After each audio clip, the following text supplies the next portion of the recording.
natural event.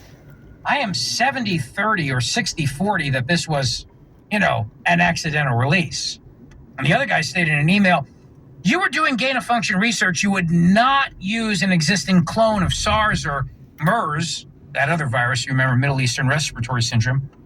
These viruses are already human pathogens. What you would do is close a bat virus that has not yet emerged. Maybe then pass it in human cells for a while to lock in the RBS. Then you reclone it, put in the mutations that you're interested in, one of the first of a cleavage site. I know I'm saying the word cleavage a lot, and I don't mean the cleavage the way you're thinking of it. I mean human lines. I don't want you to think that I'm being inappropriate. The children might be in the car. On the basis of the comments, he wrote, on a spectrum of 0 is nature and 100 is release, I'm honestly at 50. My guess is that this will remain gray unless there is access to the Wuhan lab, and I suspect that is unlikely. This is February of 2020. The other guy had not been swayed one way or the other by the data available at the time. He said he'd be more 60-40, lab versus nature. Francis Collins clarified that Eddie is now arguing against the idea that this is the product of intentional human engineering, but repeated tissue culture passage is still an option, though it doesn't explain the O-linked glycans. I don't know what that means, other than it's very obvious that these scientists all agreed that they were trying to justify that this thing came from nature, and they had a hard time doing so. On February 4th, Francis Collins said, I'd be interested in the proposal of accidental lab passage in animals. Which ones?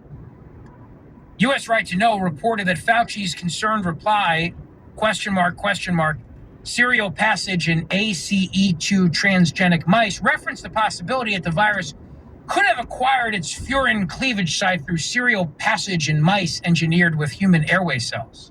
Sounds fun, doesn't it?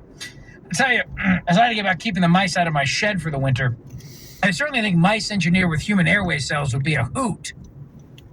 University of North Carolina virus expert Dr. Ralph Barrick, who experimented on coronaviruses with Dr. Zhengli Shi and received funding from Fauci's agency, reportedly shared transgenic mice with the Wuhan lab.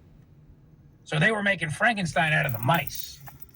I mean, Fauci's killed dogs too, so why not mess with the mice, right?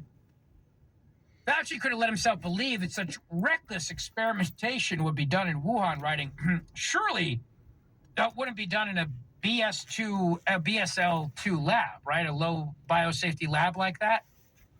The response by one of these scientists was Wild West, meaning the Wuhan lab was wild, the Wild West.